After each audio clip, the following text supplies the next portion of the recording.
Aleluia. Diz assim no livro de 2 Coríntios, no capítulo 6. Aleluia. 6.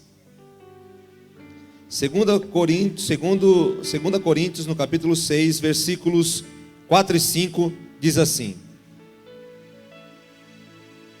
Aleluia. Presta atenção, irmão, isso aí é com você, comigo. Aleluia. De fato, em tudo o que fazemos, procuramos mostrar que somos verdadeiros servos de Deus. É assim, irmão? 2 Coríntios 6.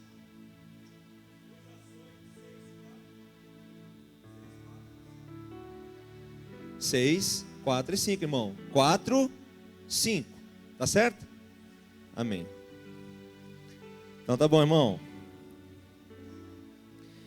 De fato, em tudo o que fazemos, procuramos mostrar que somos verdadeiros servos de Deus, suportando em toda a paciência o sofrimento, a fadiga e as aflições de toda a espécie. Já fomos espancados, fomos postos em prisões, enfrentamos multidões furiosas, trabalhamos até a exaustão, ficamos acordados em noites insones de vigília, e estivemos sem ter o que comer. Já demonstramos que somos aquilo que afirmamos ser, por meio de nossas vidas íntegras, e por meio de nossa pureza, conhecemos a paciência e bondade. Temos sido amorosos e cheios do Espírito Santo. Você tem sido amoroso, cheio do Espírito Santo? Tem sabido atravessar aí as dificuldades que essa vida proporciona a todos? Não há ninguém, queridos, que tenha suportado maiores dores do que o outro. Porque todos nós temos um limite. Todos nós temos um limite. Talvez uma machucadura de uma unha para você seja o máximo de dor que você tenha sentido. Talvez você, como nosso irmão Raul, tenha perdido a ponta do dedo e não ligado muito para isso. Mas todos nós passamos por dificuldades, irmãos. E essas aflições, quando elas passam pelas nossas vidas, elas são coisas que só nos devem fazer uma coisa: nos aproximar do Senhor. Amém? Tudo aquilo que nós fazemos e tudo aquilo que nós somos, ele só deve ter um objetivo, irmão. Porque o mundo está cheio de pessoas. Na verdade, a internet deu um problema aqui. Eu queria colocar algo para você, que era uma contagem online do mundo, das pessoas no mundo. Nós já estamos em 7 bilhões e 400 milhões de pessoas espalhadas por todo o mundo. Agora, observe uma coisa, querido. São 7 bilhões de pessoas. Talvez alguns não saibam nem o que seria essa referência. Mas a prova de que não existe ninguém igual a ninguém é pela sua digital. Olha aí pro polegar, o seu polegar aí, o seu dedo. Dá uma olhada aí, ó. Tá vendo aí, irmão, essas curvinhas aí que tem no seu polegar? Eu quero te dizer que nenhuma curvinha é igual a outra. Todos nós temos uma digital diferente de qualquer outra pessoa da parte do mundo. E cabe mais, porque o artista que desenhou essas curvinhas aí, irmão, ele tem muito mais no estoque dele. Amém? Então, querido, não são as suas aflições que devem te afastar do caminho do Senhor, mas o seu coração e a confiança nele é que deve colocar o Senhor no centro de tudo aquilo que nós somos. Amém? E eu queria louvar o Senhor com você neste tempo. Uma música muito rápida que você já conhece. Aleluia. Glórias ao teu nome, Senhor. Aleluia. Jesus é o centro de tudo o que há. Jesus é o centro de tudo que há, o início e o fim.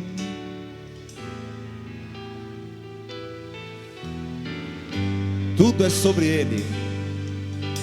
Jesus, aleluia. Jesus é o centro de tudo que há. Jesus é o centro de tudo que há, o início e o fim, desde a eternidade, tudo é sobre Jesus. Jesus, nada mais importa. Tudo aquilo que eu tenho passado, nada daquilo que é belo. Ei, Jesus, tu és o centro e tudo aponta para ti.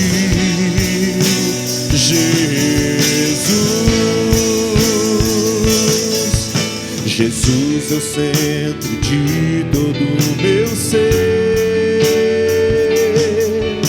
Jesus é o centro de todo o meu ser, meu início, meio e fim, que eu viva sempre para ti. Cante a Ele com o seu coração. Aleluia. Mais importa, nada se compara a ti. Jesus, tu és o centro e tudo aponta para ti. Jesus, que em meu coração, que em meu coração Cristo seja o centro e todo o meu ser mostre. Você deve mostrar o que o Senhor é. Que no seu coração Cristo seja o centro e todo o meu ser mostre quem tu, Jesus, tu és. Aleluia, aleluia, aleluia. Jesus, tu és o centro desta igreja aqui. Aqui neste lugar, Senhor, tu és o centro desta igreja. Oh Pai, não são mãos de homens, ó Pai, nem tampouco vontades humanas, mas o teu vento tem soprado neste lugar e tem abençoado esta casa. Oh Pai, tu és o centro de todas as coisas, Senhor. Nós somos a tua igreja, irmão. Você é a igreja do Senhor Jesus. Você é a igreja do Senhor Jesus. Acho que você não me entendeu. Eu estou dizendo assim, meu irmão, que você é a noiva, você é a menina dos olhos do Senhor Jesus. Você é o escolhido de Deus neste mundo.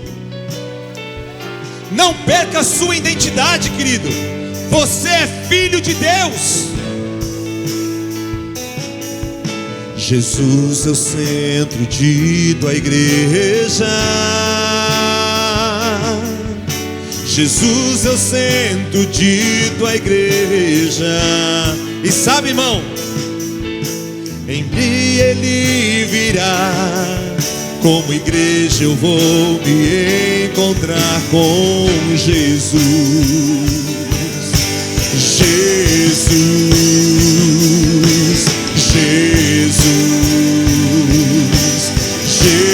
isso, nada mais importa, nada se compara, nada, Senhor. Tu és e sempre serás, Senhor. Jesus, tu és o centro e tudo aponta para ti. Jesus,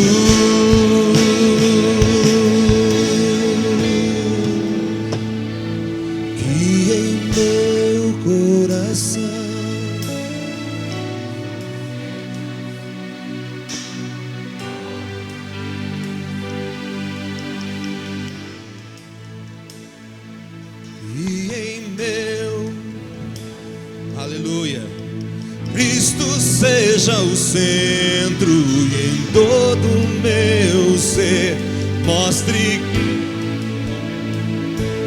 que em meu coração Cristo seja o centro e todo o meu ser mostre quem tu és, que em meu coração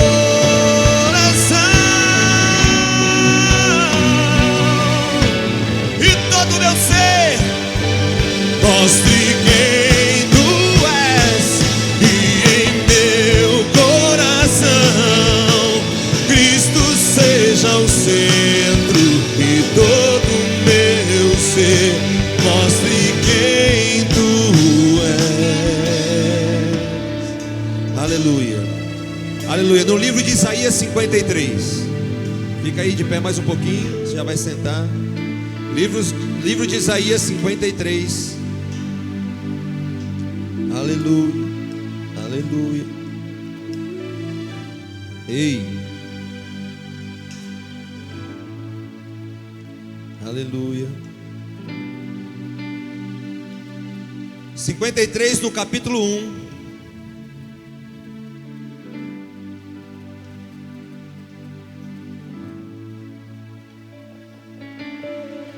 Poderoso.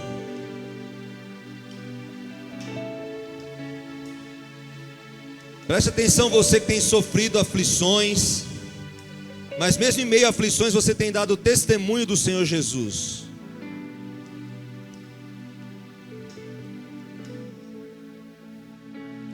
No livro de Isaías 53, no capítulo 1, diz assim: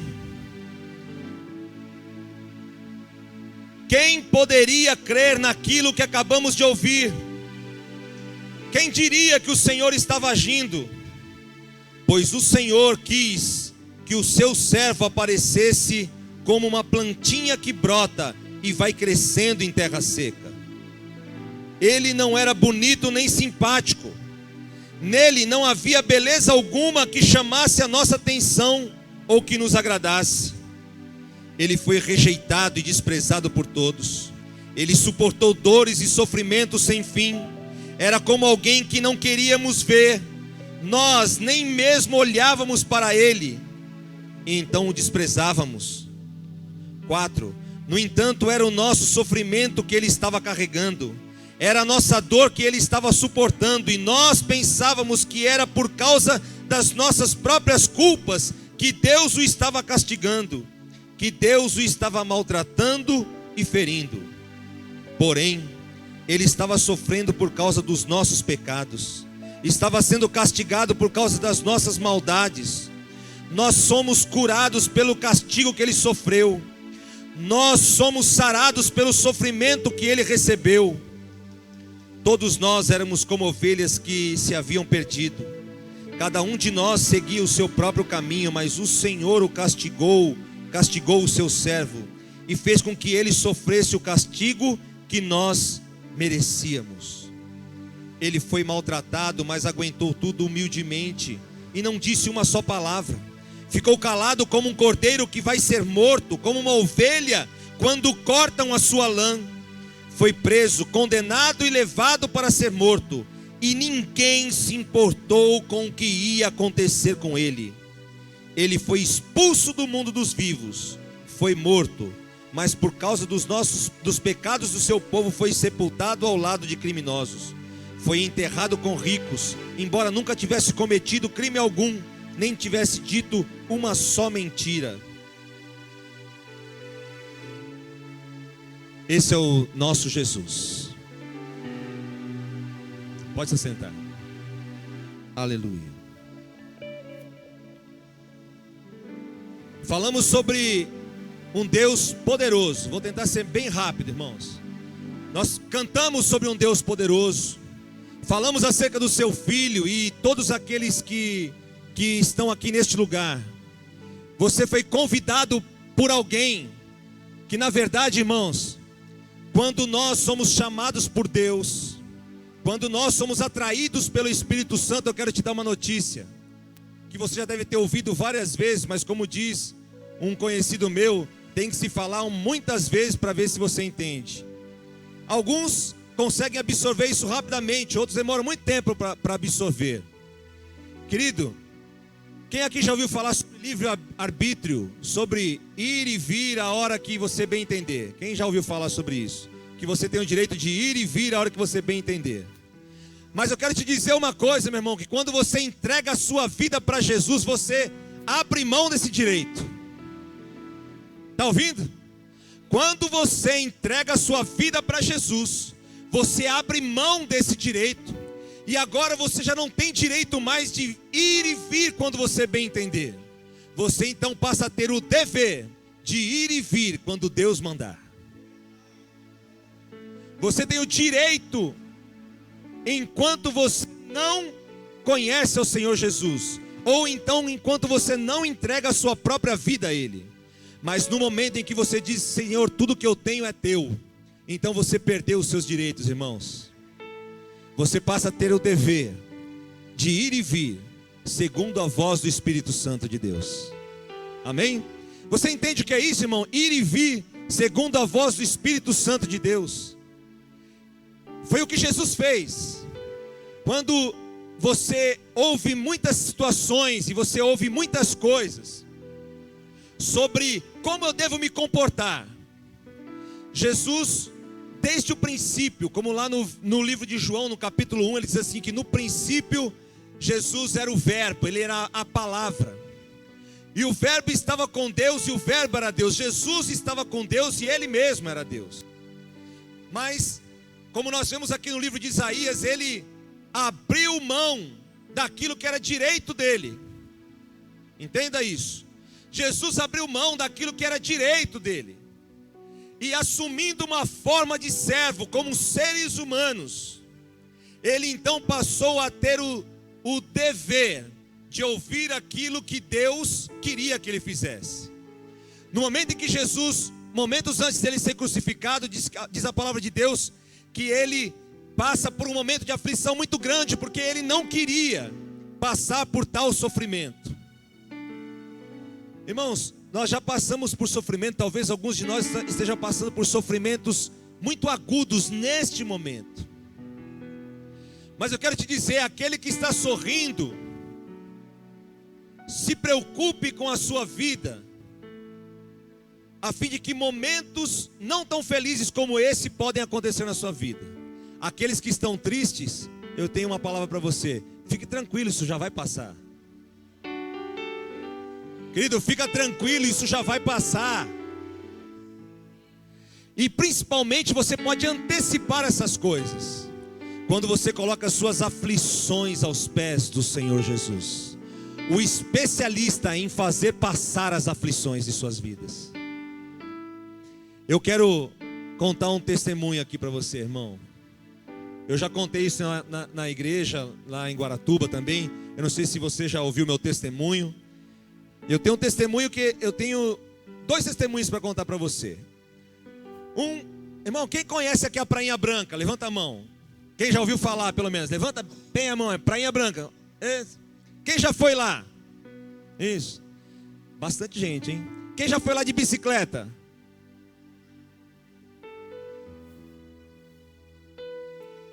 Tá certo. Veio um pouquinho agora, só 2. Tá certo, irmão, deixa eu te contar o que aconteceu comigo. Eu nunca tinha ido lá, não sabia como é que funcionava o esquema lá para subir a Prainha Branca, né? E eu estava andando de bicicleta com a minha esposa outro dia, a gente atravessou a balsa, falou: vamos subir aqui? Aí encontramos uma senhora que falou assim, eu falei assim para ela: escuta, será que a gente consegue subir de bicicleta? Ela falou assim: ó, querido, eu morei lá 49 anos e para mim eu subo de qualquer jeito lá. Eu falei: se a senhora sobe lá de qualquer jeito, eu vou subir de bicicleta. Então tá bom, irmão. Aí eu peguei e subi de bicicleta. O que acontece, André, é que não se vê muita gente de bicicleta lá, né? Quase ninguém, só nós, né? Só eu e você. Então, irmão, eu subindo de bicicleta, o pessoal passando por mim a pé, assim, andando, e eu empurrando a bicicleta, pastor. Eu lá, empurrando a bicicleta e tal. E aí, eu e a minha esposa, a gente pegou e desceu aquele, sabe que você pode sentar na bicicleta, apertar os 2 freios que ela não para, né? Não para, irmão. E eu lá, né? Foi aí segurando um pouco de pé no chão e falei: vou descer. Desci. Deu tudo certo. Cheguei lá, quem conhece, tem um centrinho ali, eu não conhecia aquele centrinho, que tem umas áreas para alimentação, e você entra à esquerda e sai na praia, não é? É isso? Eu não sabia, irmão, passei direto. E lá no finzinho do corredor tem um paredão, já viram isso, não? Tem um paredão lá. E aí eu parei naquele paredão, falei, mas cadê a praia desse lugar? Eu tô escutando o barulho do mar aqui, batendo, a água tá espirrando em mim, mas eu não consigo ver como é que eu entro aqui. Aí encontrei uma menininha, eu falei, onde é que eu entro pra praia? Ela falou assim, você pode ir aqui, entra aqui, ó, nesse corredor, pode sair direto, que você vai sair lá na praia. Eu falei, tá bom. Irmão, falei, bom, já cheguei na praia, montei na bicicleta, fui, peguei um buraco. Peguei um buraco, irmão, a roda virou um 8, fez assim, ó. Aí na hora eu olhei e falei assim, Jesus, o que eu vou fazer com essa bicicleta agora, rapaz? Acabou, irmão. Pensa num cara que ficou triste de uma hora para outra. Fui eu. Irmão, bateu uma tristeza, que eu olhei a roda da bicicleta entortada assim, eu falei, meu Deus, que eu só pensava o seguinte, irmão, quem já foi lá sabe o que eu vou falar. Botar aquela bicicleta nas costas e subir aquele morro. Irmão, pelo amor de Deus, ó, subir aquele morro a pé já dá uma canseira. Com a bicicleta, porque o pneu entortou, como é que eu vou ficar? Não, mas vai empinando. Como é que eu vou empinando? O guidão fazendo tudo isso aqui, como é que eu vou conseguir fazer? Então, irmãos, mas mais bonito do que esse testemunho que eu ainda vou finalizar, tem um testemunho de um amigo meu, de um conhecido meu, muito conhecido. Que esse camarada tinha uma vida normal como qualquer um de vocês, que passava por aflições como qualquer um de vocês, que tinha contas para pagar, uma família para cuidar, que tinha objetivos na sua vida, planejamentos na sua vida, e esse camarada ficou doente. Quem aqui já ouviu falar sobre esclerose múltipla? Bastante gente. Sabe o que é esclerose múltipla, né, irmão? Quando a pessoa tem alguns distúrbios e ela começa, para quem já ouve aí pela mídia ou por reportagens, você sabe que essa pessoa ela começa a ter problemas de saúde um atrás do outro, e isso vai minando a saúde dela. Em alguns casos, pessoas que passam por processo de esclerose múltipla, ele vai definhando, irmão. Você já viu uma pessoa que um dia está tudo bem, passar um tempo, aquela pessoa que você viveu a sua infância, talvez alguns de nós conhecemos pessoas assim, que elas viveram tão bem durante tanto tempo, jovens na sua vida, e elas por um motivo de saúde, seja por esclerose múltipla, ou seja por qualquer outro tipo de saúde, já não tem mais aquela mesma saúde que outrora teve. Conhece alguém assim, irmão, que já não é mais o mesmo? Porque a saúde parece aos nossos olhos que antes da hora ela resolveu deter essa pessoa? Pois bem, eu também conheço. Então, irmãos, essa pessoa foi tratada com muitos medicamentos, muitos meses de internações, muitas coisas. E quando ela já não tinha mais o controle de nada, onde essa pessoa só vivia andando carregada por duas pessoas, uma no braço, outra na outra, toda torta. Irmão, eu vi isso. Eu estou falando para você do que eu vi. Então alguém sendo carregado todo quebrado, todo falando, balbuciando, sabe? Balbuciando assim. Um rapaz novo, 30 e alguns anos, parece que a vida tinha dado a ele um checkmate. Parece que a vida havia estabelecido na vida daquele rapaz um momento onde ele deveria se contentar com aquela situação. Querido, não se conforme com o momento que você está vivendo. Não se conforme com os momentos que parecem ser adversos à sua vida. Creia, e o Senhor responderá a tua oração. Então, irmão, esse homem já desenganado ali pelo cenário dele, ele foi enviado para casa nas festas de final de ano, Natal, e lá na casa todo desengonçado, todo balbuciando, já sem muita esperança para aquilo que viria, foi levado para casa. E eu, irmão, lá com a minha bicicleta, com o pneu todo torto. Agora é hora de voltar, pastor. Aí é hora de voltar, olhei para Bianca, triste. Falei, e agora, irmãos? Eu não sei de onde saiu tanta gente. Porque à medida que eu ia com o pneu torto assim, vinha uma multidão na minha direção. E todos olhavam assim. Entortou o pneu da bicicleta? Irmão, era tão óbvio que tinha entortado, mas tem gente que parece que tem prazer em falar. É tão óbvio, irmão. Irmão, não precisa falar assim, nossa, mas como você... O que está acontecendo no seu rosto? Mas já viu, irmão, não fica falando nada. E aí, parece que quanto mais eu falo, não, mas não é possível um negócio desse. E eu lá, com o pneu torto, e o pessoal, entortou?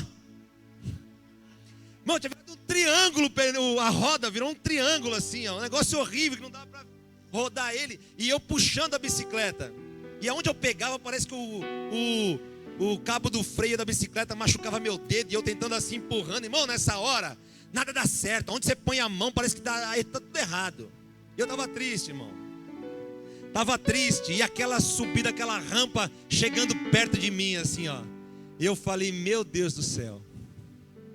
E aí, irmão, o rapaz doente lá, na vida dele, né? E na esperança de que Deus era o Deus do impossível, como o nosso pastor falou aqui agora. Porque o nosso Deus é o Deus do impossível. Nada é impossível àquele que crê. Então você tem que crer aí, meu irmão. Porque Deus responde a todos na sua hora e no seu momento. Então eu conheci aquele rapaz que viveu muito tempo com esse problema, com essa situação, mas ele cria, dizia, não, um dia isso vai voltar ao normal. Não é possível, eu não nasci assim. É claro que você não nasceu assim. Mas ele vivia com aquela situação e aquela expectativa, filhos para criar, uma profissão que ele teve que deixar por conta dessa situação. E eu, olhando esses cenários todos, né, irmão? E algumas pessoas olhavam para mim quando eu voltava ali naquele caminho, antes daquela das pedras, sabe, irmão? Antes de começar a rampa das pedras, assim. E aí as pessoas olhavam assim, puxa, o que tentou ajudar disse o seguinte, disse assim, querido, fica tranquilo, você vai conseguir subir, descer, né? E a bicicletaria, assim que você passar a balsa, você vai assim, uns 5 minutos, você chega na bicicletaria. Foi o cara que mais se aproximou em me ajudar. Tá entendendo, irmão? O que mais se aproximou em me ajudar é crente. Isso, era crente. Era crente, eu acredito que sim. E ele falou assim, querido, a hora que você subir aqui, irmão, eu olhava, eu falei, não, eu não conseguia me ver subindo com aquela bicicleta. Eu pensei em jogar a bicicleta fora. Veio no meu coração desistir daquela situação. Vou jogar a bicicleta fora. E aí, quando foi chegando perto da rampa de pedra, assim, já nos últimos momentos da areia, muitas pessoas passando, alguns que eu passei de bicicleta, outros, todo mundo a pé, irmão, só eu foi aí que eu percebi que só tinha eu de bicicleta. É nessa hora, irmão, na hora da dificuldade, que parece que você está sozinho, não tem mais ninguém. Ainda bem que você já subiu, André, graças a Deus, que eu estava me sentindo um ET total. Agora em 2 não, aí a gente já... E aí, irmãos, eu pensando nessa cena, falei, puxa, e agora como é que eu vou fazer, queridos? O Senhor é Senhor de todas as coisas. Vou terminar o testemunho do conhecido meu. Aconteceu, irmãos, que ele estando em casa, de uma hora para outra, sem que mais medicamentos, sem que mais tratamentos de hospitais, nada. Esse homem começou a se reabilitar dentro de um período de 1 mês. Querido, e aí dentro desse período de 1 mês, ele começou a andar sozinho. E aí ele começou a pronunciar as palavras sozinho. E então nós podíamos ver dia a dia, diariamente, as coisas de Deus se manifestando, o poder de Deus se manifestando no tempo permitido por Ele. Meu irmão e minha irmã, existe um tempo de Deus, mas quando você crê nesse tempo de Deus, Ele te responde na hora que você mais precisa. Na hora que você mais precisa. Ele não te deixará passar os seus limites, porque aquilo que Deus coloca na tua vida, meu irmão, ou aquilo que Ele permite que aconteça em sua vida, Ele não deixará que se passe uma fagulha daquilo que você pode suportar.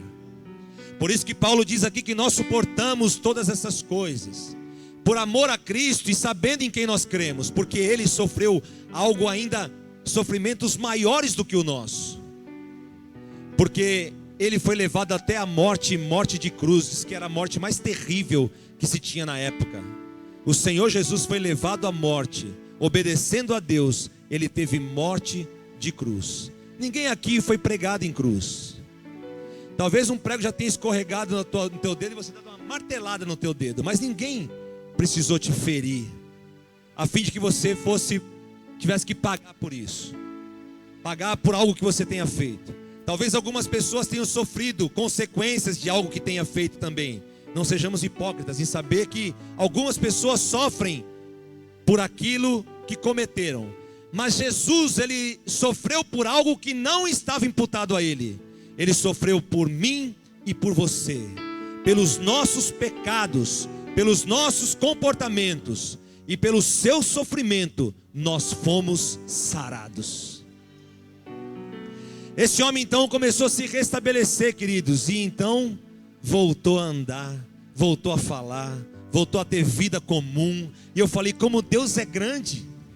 Um dia Deus olhou para situações como essa, de alguém doente, de alguém impossibilitado de exercer aquilo que outrora fazia com maior naturalidade. Então eu fiquei pensando, e agora com pneu de bicicleta? Deus tem mais coisa para fazer. Deus tem coisas para fazer mais importante do que a minha aflição para subir um morro de bicicleta. Só porque o pneu estourou, o pneu ainda estava, porque a roda entortou toda. Ele tem lá alguém para curar da sua enfermidade. Existe alguém com câncer, Deus vai lá, não perde tempo comigo. Não perca tempo com coisas pequenas, Deus. Depois eu subo aqui, pago esse preço, vou no borracheiro, dá um jeito. Mas Deus é o Deus de todas as causas. Ei, todas as causas. Querido, a minha esposa está me assistindo pela internet. Ela estava comigo e presenciou o que nós presenciamos. Do meio daquele alvoroço de gente, saiu um homem que me disse o seguinte: põe a bicicleta no chão. Ele me deu uma ordem: põe a bicicleta no chão. E eu tinha tentado desentortar aquilo, irmão. Eu meti o joelho na roda, e parece que quanto mais eu mexia na roda, mais ela entortava. E ele me disse assim: põe a bicicleta no chão. Eu pus a bicicleta no chão, pastor. Foi assim, ele disse. Ele não perguntou: o que aconteceu, amigo? Ele não fez entrevista comigo. Ele não fez entrevista, ele disse assim: põe a bicicleta no chão. Aí eu, claro, né? Alguém agora, mais do que me dar uma informação, vai botar a mão na bicicleta. E eu falei: eu vou ficar de olho para ver o que ele está fazendo para desentortar. Irmão, o Senhor é testemunha do que eu estou te dizendo. Num movimento apenas, ele pegou no pneu e falou assim: põe ela de pé. Eu pus ela de pé e ele falou assim: pode ir embora. Irmãos, foi num movimento. Eu não estou exagerando, irmão, porque eu não estou aqui para ficar mentindo para você. Eu não preciso disso, irmão. Eu não preciso me vender, e nem tampouco fazer propaganda do meu Deus, porque Ele é aquilo que nós precisamos. Aleluia! Aleluia! Ele é. Meu irmão, e num momento só, num único movimento, ele apertou a roda e falou para mim assim: pode levantar e pode empurrar a bicicleta. E aí eu olhei, e quando eu fiz assim, irmãos, eu fui tomado de uma alegria.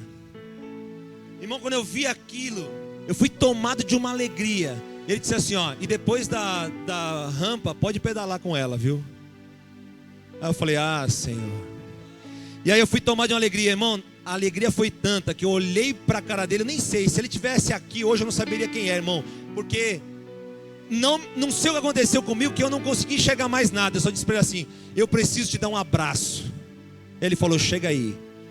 Dei um abraço nele. Ele virou as costas e foi embora. Meu irmão, o Senhor se fez presente na minha vida no momento em que o pneu da minha bicicleta quebrou.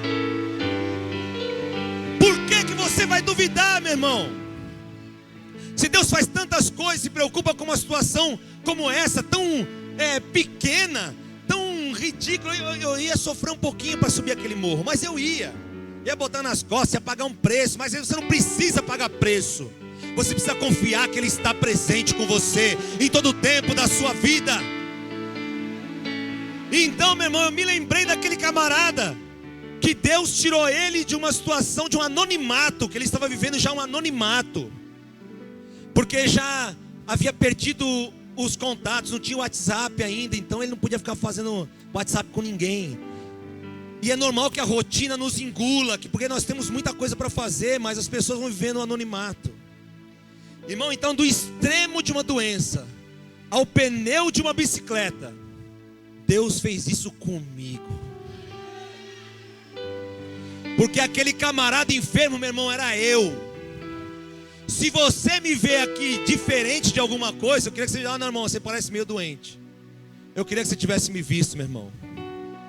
Deus fez isso na minha vida, me tirou do leito, desacreditado. Meus irmãos eram testemunha aqui, me acompanharam e conheciam.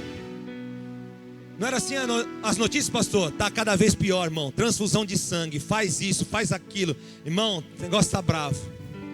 Mas eu quero te dizer que Deus me assistiu. E Ele assiste você. Ele assiste você. No momento de mais angústia da minha vida, no momento de sofrimento e doença, o Senhor me assistiu. E no momento que o pneu da minha bicicleta quebrou, Ele estava comigo também. Por que eu devo desacreditar naquele que criou todas as coisas? Quem sou eu, irmão? Quem é você? A fim de que o Senhor se preocupe com nós. Nós somos chamados filhos de Deus. Você é filho de Deus. E um pai que ama o seu filho não o deixa só. Venha a mim, vós que estáis cansados e oprimidos, diz o Senhor, e eu vos trarei alívio. Poderoso é o teu nome, Senhor. Poderoso é o teu nome, Senhor. Poderoso é o teu nome, Senhor. Ei, ei, ei.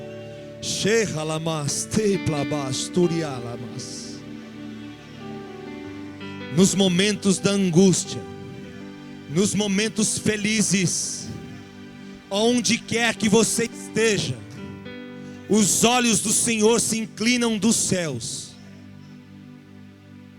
e se voltam a você. Querido, não desista da sua caminhada com Ele. Porque se hoje eu tenho testemunhos para te contar, foi porque eu também vivi momentos de aflições, mas na certeza de que Ele me responderia. Mas, irmão, não era mais um dever de Deus, porque Deus não me deve satisfações daquilo que Ele faz. Deus não te deve satisfações, irmãos. Mas quando você se coloca diante dEle, na certeza de que você é filho e Deus não é padrasto de ninguém, Ele então te responde, o Pai amoroso. Porque diante do Senhor não há trevas, porque aonde o Senhor está, toda treva se dissipa e há luz. Talvez você abra os teus olhos, meu irmão, e só tenha visto uma escuridão. Diante de algo que você tem que passar por aí, tem vivido, parece que está tudo nublado, parece que está tudo escuro. Eu quero te dizer que o vento do Espírito dissipará as nuvens, e que Ele se mostrará fiel mais uma vez. Eu tenho certeza, irmãos, que não foi só essas 2 vezes que Deus me assistiu, foram outras muitas, como tem me assistido ainda hoje e continuará me assistindo. Não a mim, mas aos seus filhos. Creia nele e tudo Ele fará. Aleluia.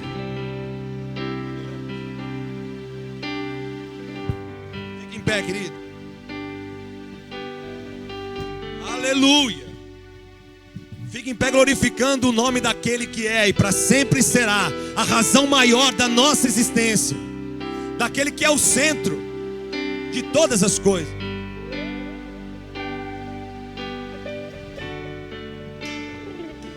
Adoramos o teu nome, Senhor. A Ele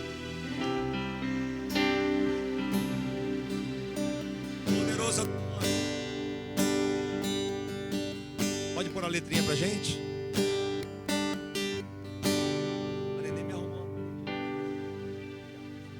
Aleluia, aleluia. Antes de cantar essa canção, eu quero ler algo para você.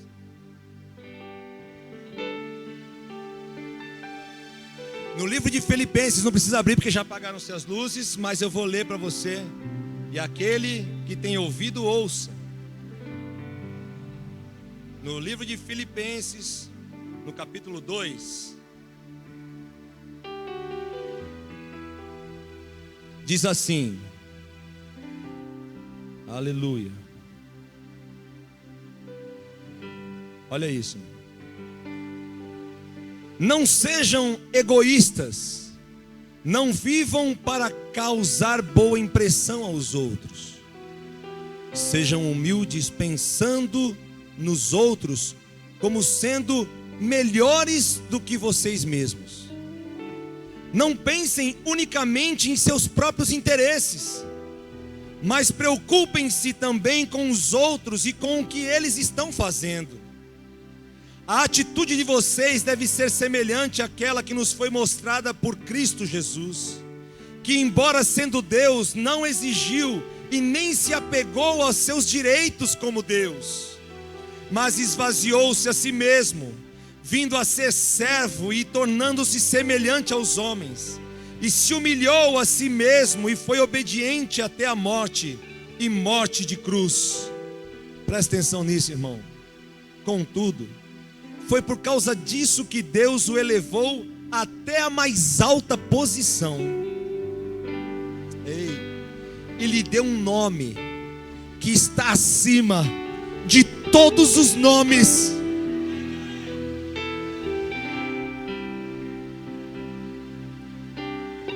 Para que o nome de Jesus, para que diante do nome de Jesus, todo joelho se dobre nos céus e na terra e debaixo da terra, e que toda língua confesse que Jesus Cristo é o Senhor.